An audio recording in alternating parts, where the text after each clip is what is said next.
Ta parole est une lampe à mes pieds, une lumière sur mon sentier. Psaume 119, verset 105. La méditation.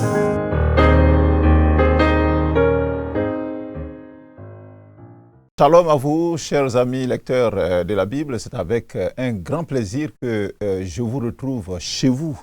Et je veux partager ces quelques moments avec vous à la lumière, bien sûr, de la parole de Dieu. Le lecteur 2024, et nous sommes en train d'aller vers la fin d'année 2024. Je vous conseille d'ailleurs de visiter les librairies, les différentes librairies chrétiennes, et vous trouverez le lecteur 2025. Mais pour le moment, le lecteur 2024 nous propose comme texte à lire et à réfléchir le psaume numéro 84, du verset 1 au verset 13.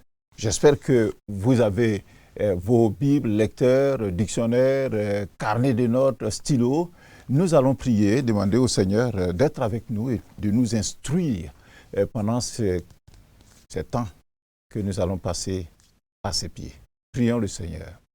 Seigneur, nous voulons te remercier pour cette opportunité que tu nous donnes de nous retrouver à tes pieds pour lire ta parole, qui est source de vie.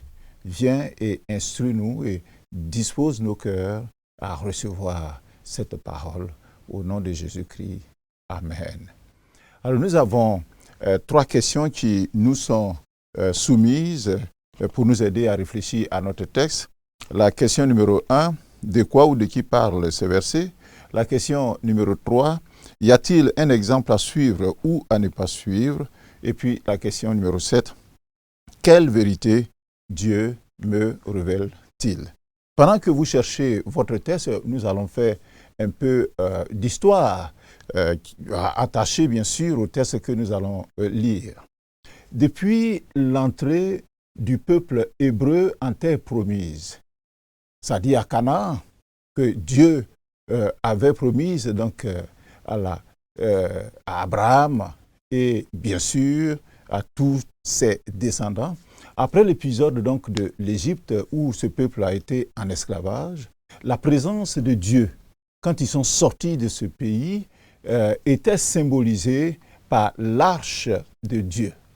D'abord, dans le tabernacle construit par Moïse, sur instruction bien sûr du Seigneur, durant la traversée du désert, et ensuite dans le temple, depuis sa première construction à Sion, Sion c'est Jérusalem, par le roi Salomon.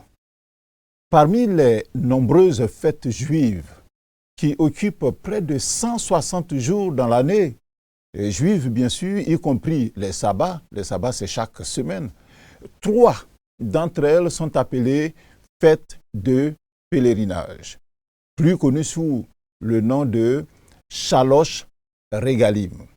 Il s'agit de la fête qu'on appelle Pessah ou Pécha, qui est la Pâque juive et qui célèbre la fin de l'esclavage du peuple juif en Égypte et sa sortie bien sûr de ce pays. Donc première fête, Pessah. Deuxième fête, pour laquelle ils vont donc en pèlerinage à Jérusalem, c'est le Shavuot, qui marque la reconnaissance à Dieu pour le don de sa parole, c'est-à-dire la Torah à Moïse, donc aux enfants d'Israël, et c'est aussi la fête de la moisson. Troisième fête donc de pèlerinage, c'est le Sukkot, ou alors la fête des tentes, ou bien fête des cabanes, qui rappelle le souvenir de l'exode du peuple pendant 40 ans dans le désert et où ils habitaient dans des tentes ou alors sous des tentes. Au cours de ces 3 célébrations, c'est-à-dire Pessah, Shavuot, Sukkot, les Israélites vivant dans le royaume d'Israël ou le royaume de Juda ou même à Benjamin devaient réaliser un pèlerinage à Jérusalem ainsi que la Torah leur prescrivait. Alors le psaume numéro 84 qui nous est soumis exprime la joie que ressentait le pèlerin qui s'approchait de Jérusalem, puis entrait dans le parvis du temple pour l'une de ces fêtes-là. Alors le titre que le lecteur a donné à ce psaume numéro 84, c'est « Chant ». Chant, c'est-à-dire cantique. Alors nous allons le lire, nous prenons donc nos Bibles, psaume numéro 84, à partir du verset 1, je lis avec vous. Au chef des chantres sur la guitite, des fils de Corée. Psaume. Que ta demeure sont aimables, Éternel des armées. Mon âme soupire et languit après les parvis de l'Éternel. Mon cœur et ma chair poussent des cris vers le Dieu vivant. Verset 4. Le passereau même trouve une maison et l'hirondelle un nid où elle dépose ses petits. Tes autels, Éternel des armées, mon roi et mon Dieu. Verset 5. Heureux ceux qui habitent ta maison, ils peuvent te célébrer encore. Heureux ceux qui placent en toi leur appui. Ils trouvent dans leur cœur des chemins tout tracés. Lorsqu'ils traversent la vallée de Baca, ils la transforment en un lieu plein de sources, et la pluie la couvre aussi de bénédictions. Verset 8. Leur force augmente pendant la marche. Ils se présentent devant Dieu à Sion. Éternel, Dieu des armées, écoute ma prière. Prête l'oreille, Dieu de Jacob. Verset 10. Toi qui es notre bouclier, vois, ô Dieu, et regarde la face de ton oint. Mieux vaut un jour dans tes parvis que 1000 ailleurs. Je préfère me tenir sur le seuil de la maison de mon Dieu plutôt que d'habiter sous les tentes de la méchanceté. Car l'Éternel Dieu est un soleil et un bouclier. L'Éternel donne la grâce et la gloire. Il ne refuse aucun bien à ceux qui marchent dans l'intégrité. Verset 13 enfin. Éternel des armées, heureux l'homme qui se confie en toi. Amen. Un beau psaume, un beau cantique, un beau chant. Le psaume est écrit par les fils de Corée, comme c'est dit, mentionné au verset 1. Et ces fils de Corée sont de la descendance donc, de Lévi. Et à Jérusalem, ils étaient des portiers, ils restaient donc à la porte soit de la ville, soit du temple. Tout comme les descendants d'Azaph ou de Jéduthun, les fils de Corée furent d'excellents compositeurs, musiciens, et c'est la preuve dans ce texte que nous venons de lire, qu'ils étaient vraiment talentueux. La guitite est une harpe de la région de Gath, et c'est sur la musique de cet instrument que le chant devrait s'exécuter. Alors répondons à la première question que le lecteur donc, nous pose. De quoi ou de qui parlent ces versets? Le psaume numéro 84, qui est un chant, exprime avec une grande dévotion les désirs ardents que ressentait l'Israélite à l'idée de revenir une fois encore en pèlerinage à Jérusalem, à Sion, d'entrer dans le parvis donc, du temple, dans la présence bienfaisante de Dieu, afin d'y faire des offrandes à l'Éternel, de dire des prières pour implorer sa grâce, de contempler son Créateur, si proche de lui désormais, et de se réjouir en sa présence. Cette belle composition, le psaume 84, est un chant d'adoration qui peut être découpé en 3 mouvements qui décrivent l'état d'esprit du pèlerin. Le premier mouvement, c'est du verset 2 au verset 5 qui montre l'aspiration du pèlerin à adorer son Dieu. Le deuxième mouvement, qui part du verset 6 au verset 8, donne le parcours du pèlerin pour aller vers Dieu, pour l'adorer. C'est-à-dire le sentiment qu'il éprouve sur le chemin qui traverse jusqu'à Sion, jusqu'à Jérusalem. Et puis le troisième mouvement, du verset 9 à la fin de notre texte, qui est la joie que ressent le pèlerin à adorer Dieu. Alors, voyons l'aspiration du pèlerin à adorer Dieu. Dans cette première partie, l'on peut observer le pèlerin. Il est comme consumé par son désir, mais joyeux et ardent d'adorer Dieu dans son tabernacle ou dans son temple. Alors, il s'exclame à partir du verset 2. Il dit quelque chose vraiment d'extraordinaire, de sensationnel. Il dit que tes demeures sont aimables, éternel des armées. Mon âme soupire et languit après les parvis de l'Éternel. Mon cœur et ma chair poussent des cris vers le Dieu vivant. Le pèlerin n'est pas encore arrivé au temple, mais il est comme extasié, il est subjugué, il est absorbé dans sa contemplation de Dieu en pensant à son tabernacle, c'est-à-dire au temple où, pour lui, Dieu se trouve. Voilà pourquoi il déplore comme un des plus grands malheurs le fait de ne pas s'y trouver à l'instant même, et peut-être très souvent. Et il va le dire au verset 5, « Heureux ceux qui habitent ta maison, ils peuvent te célébrer encore. » Tellement il veut être là. Alors, les autels ou les parvis de l'Éternel sont pour le fidèle ce qu'est un nid pour l'oiseau auquel il appartient.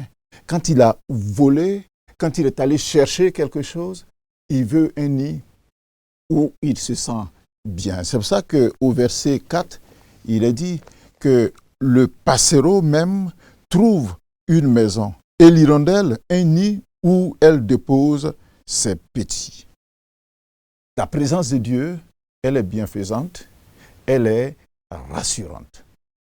Cependant, les jouissances que les parvis de l'Éternel procurent ici-bas, quand nous allons donc dans le temple, quand nous allons à l'église, on le dirait, ne sont que les prémices de celles que les fidèles, nous goûterons dans les cieux, où ils seront appelés à voir Dieu tel qu'il est, et nous le verrons tel qu'il est, et perpétuellement.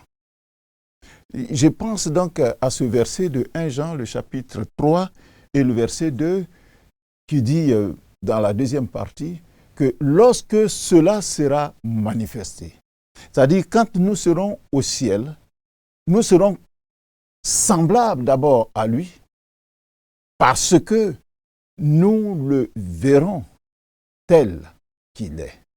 Nous verrons Dieu tel qu'il est.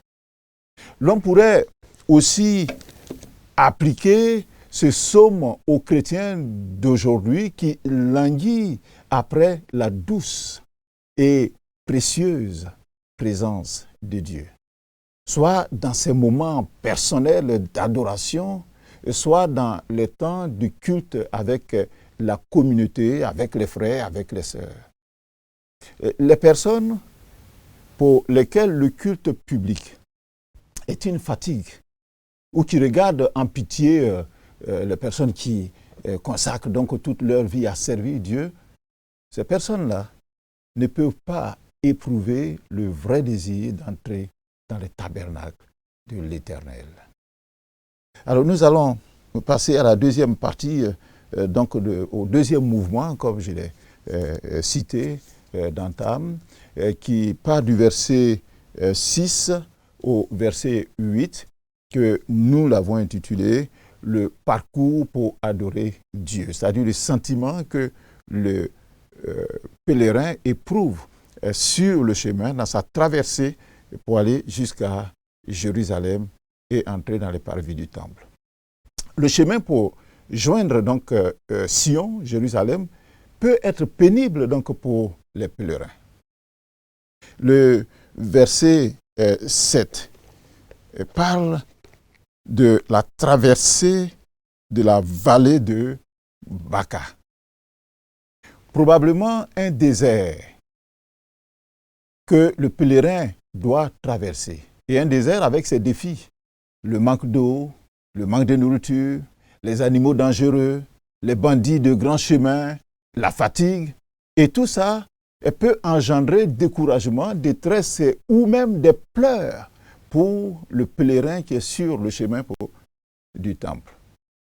La vallée de Baca pourrait alors se traduire par la vallée des pleurs, la vallée des difficultés. Ainsi, le chemin vers le Seigneur peut être parsemé d'embûches et de difficultés, de problèmes et de défis, mais que l'on doit relever. Cependant, à cause de l'excellence, du but que le pèlerin vise, c'est-à-dire retrouver la douce présence de son Dieu dans son temple à Sion, le pèlerin, donc, il a cette force pour braver le danger, affronter les difficultés sur ses chemins, et souvent rocailleux. On le voit au verset 7. Donc, il dit, lorsqu'il traverse la vallée de Baca, il la transforme en un lieu plein de sources. Il transforme cette vallée en un lieu plein de sources. Et la pluie, et moi j'ai dit la pluie du Seigneur, couvre aussi cette vallée de bénédiction. Alors, bien-aimés lecteurs de la Bible, notre texte nous enseigne, ici, dans ce verset 7, que notre pèlerinage ici-bas peut être difficile et mouvementé, car il sera question de traverser plus d'une vallée de larmes ou plein d'un désert aride. La vallée de Baca ou vallée de larmes, il faut passer aussi par là. Mais la source de salut et des consolations est toujours ouverte pour nous. Ainsi, comme nous savons que Dieu est avec nous, nous traverserons heureusement, quels que soient les obstacles que nous y rencontrions, si nous faisons usage de tous les moyens propres à nous fortifier, que Dieu a mis à notre portée, à la portée donc du pèlerin que nous sommes, nous sommes en train de cheminer vers la cité céleste. Si nous prenons donc ces moyens, alors nous arriverons sûrement. N'oublions pas ce texte du psaume numéro 34. Je pense que ce serait intéressant que nous le lisions. Psaume numéro 34, le verset 20, qui dit ceci, que le malheur atteint souvent le juste, mais l'Éternel l'en délivre toujours. Ceux qui disent que quand on est chrétien ou on est enfant de Dieu, on ne doit pas souffrir, non, c'est une contre-vérité.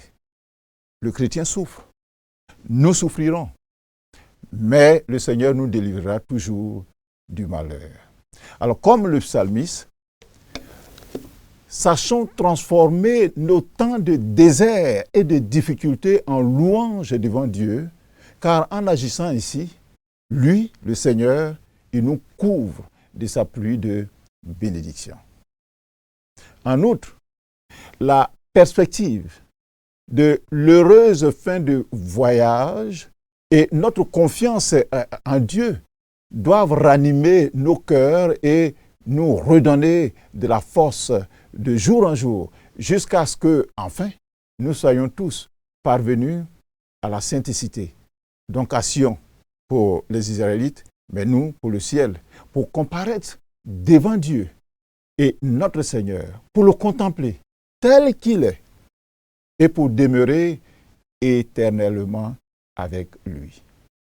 Bien-aimés téléspectateurs, Rêvons et soupirons après ce jour où nous le verrons tel qu'il est, dans sa gloire, dans sa force, dans sa puissance, dans sa sainteté, dans sa magnificence. Travaillons à ne pas manquer ces instants merveilleux d'être dans sa présence et de le contempler. Troisième mouvement, pour aller vers la fin, le pèlerin du verset 9 au verset 13, le pèlerin est maintenant arrivé à destination. Et c'est sa joie. Il est à Sion, il est à Jérusalem. Et là, dans les parvis du temple, il peut sentir, il peut savourer la douce et bienfaisante présence de son Dieu. Quelle joie de pouvoir admirer le roi dans sa beauté, de lui parler avec amour, mais avec respect. Le verset 9 que nous avons lu, il montre donc cette joie d'être là. Et il le dit, « Éternel, Dieu des armées, écoute ma prière. » Il peut lui parler désormais. « Prête l'oreille, Dieu de Jacob. Et toi qui es notre bouclier, vois, ô Dieu, et regarde la face de ton oint. » Oh, comme c'est beau. Dans cette requête, tout comme au verset 4, l'auteur donne à Dieu quelques-uns de ses titres glorieux. Il l'appelle Éternel, Dieu des armées. Il appelle le roi. Il appelle le Dieu de Jacob, c'est-à-dire ce Dieu qui suit et qui n'oublie pas et qui n'abandonne pas ses enfants. Il appelle le bouclier, c'est-à-dire le Dieu qui le défend, le bouclier de son peuple. Ses pensées se portent sur quelqu'un d'autre à côté, le médiateur. Et il le dit donc à la fin de ce verset que nous avons lu, il dit « Regarde la face de ton oint ». Dans toutes nos prières, nous devons demander à Dieu de regarder à Christ. Parce que c'est au travers de Christ, sinon à travers Christ, que Dieu nous voit et nous attend. Afin que Dieu nous trouve agréables pour l'amour de son Fils. Au verset 11, le pèlerin se délecte de la présence de Dieu.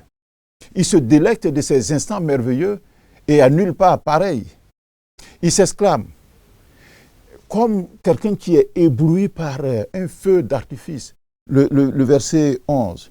Il dit, mieux vaut un jour dans tes parvis que 1000 ailleurs. Je préfère me tenir sur le seuil de la maison de mon Dieu plutôt que d'habiter sous les tentes de la méchanceté.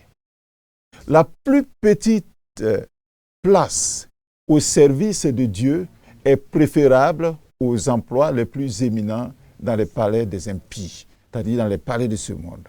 Si notre cœur n'a pas une telle disposition, c'est une preuve évidente que nous sommes charnels et que nous ne sommes donc pas dignes pour le royaume des cieux. Car que sont toutes ces richesses-là que nous pouvons voir autour de nous et tous ces honneurs que le monde donc peut offrir comparés aux grandes et riches et éternelles bénédictions que Dieu nous donne. Il a dit au verset 12 que l'Éternel est un soleil et un bouclier. L'Éternel donne la grâce et la gloire. Comme c'est beau. La connaissance donc de Dieu, la connaissance de Dieu, l'amour pour lui et pour son saint service nous donne dès ici-bas l'avant-goût du bonheur dont nous jouirons éternellement dans les cieux. Et tel est l'effet de la grâce donc de Dieu. Et quant à la gloire qui nous attend dans le ciel, elle ne consiste pas en des honneurs et des dignités temporelles. Elle consistera dans un bonheur parfait, éternel, et dans une pleine conformité avec notre être, avec notre âme et avec notre Dieu. Si nous avons reçu la grâce donc de Dieu, nous pouvons être assurés que nous participerons aussi à sa gloire. Le psalmiste termine au verset 13 par une exclamation qui jaillit du plus profond de son cœur, qui est heureux et qui est complet. Alors, c'est comme le résumé de sa reconnaissance à Dieu. Et il le dit au verset 13, « Éternel des armées, heureux l'homme qui se confie en toi. » Ah, si puissions nous dire, nous aussi aujourd'hui, oui Seigneur, je suis tellement reconnaissant pour les grâces et les faveurs du salut que j'ai en Jésus-Christ. Quelle grâce nous avons. Nous pouvons nous exclamer donc comme le psalmiste. Heureux l'homme qui se confie en toi. Alors, question numéro 3. Y a-t-il un exemple à suivre ou à ne pas suivre? L'exemple moi j'ai souligné deux exemples, mais il y en a beaucoup. Le premier exemple, c'est la dévotion du psalmiste donc pour Dieu. Il lui est dévoué, il ne veut que lui. Et le deuxième exemple, c'est son détachement des choses du monde pour s'affectionner à celles d'en haut. Rappelons-nous ce texte de Colossiens, le chapitre 3, verset 2, qui dit « Affectionnez-vous aux choses d'en haut, et non à celles qui sont sur la terre. » Ce qui est sur terre ici est périssable, il est passager. Mais pour le ciel, c'est éternel. Question numéro 7. Quelle vérité Dieu me révèle-t-il? Beaucoup de vérités nous avons dans ce texte. Le verset 2 de notre texte, du verset 2, nous dit que les demeures de Dieu sont aimables. Et le verset 5 nous dit que ceux qui habitent les demeures de Dieu sont heureux. Verset 6, que ceux qui placent en Dieu leur appui trouvent dans leur cœur des chemins tout tracés. Parce que Dieu leur montre le chemin. Le verset 7 nous dit que Dieu transforme la vallée de Baca, c'est-à-dire les difficultés de ses serviteurs, en opportunités, en pluie de bénédiction. Et puis le verset 8, Dieu augmente la force, notre force, quand nous marchons. Le verset 10 nous dit que Dieu est notre bouclier. Et le verset 11 nous dit que un jour, dans les parvis de Dieu, ça vaut mieux que 1000 ailleurs. C'est pour ça que aimons la présence de Dieu. Le verset 12 dit que Dieu est un soleil pour nous. Il est un bouclier pour nous défendre. Il donne la grâce et la gloire et il ne refuse aucun bien à ceux qui marchent dans l'intégrité. Et maintenant le verset 13 que nous avons souligné tout à l'heure, qui dit que celui qui se confie en Dieu, en l'Éternel des armées, il est heureux. Alors dans tout ça, quel est le verset, moi, qui m'a le plus interpellé? J'ai choisi le verset 2 qui dit « Que tes demeures sont aimables, Éternel des armées. » Dans la version Nouvelle Bible second, il a dit « Comme elles sont chéries », c'est-à-dire les demeures de Dieu, « Comme elles sont chéries, Seigneur Yahvé des armées. » Ah, moi, je veux habiter donc les demeures du Seigneur. Je veux rester avec lui. Chers téléspectateurs, notre texte est très riche. Passons du temps à contempler notre Dieu dans la prière, dans la méditation de sa parole. Et nous verrons sa beauté, sa grandeur et aussi ses grâces pour nous. Prions le Seigneur pour ce texte que nous avons lu et que nous avons médité. Éternel Dieu des armées, tu es notre soleil et tu es notre bouclier. Tu donnes le bonheur à ceux qui marchent dans l'intégrité. Donne-nous donc d'aimer ta présence, d'aimer ton palais, d'aimer ton tabernacle, d'aimer passer du temps à t'écouter, à lire ta parole, parce que là, tu nous fais du bien, beaucoup de bien, et tu nous apportes la paix. Merci dans le précieux nom de Jésus-Christ notre Seigneur. Amen. Le commentaire se trouve à la page 147 du lecteur. Merci de le visiter. Il est très riche aussi. Et demain, nous nous retrouvons. Un autre test, une autre bénédiction. Shalom. Ta parole est une lampe à mes pieds, une lumière sur mon sentier. Psaume 119, verset 105. La méditation.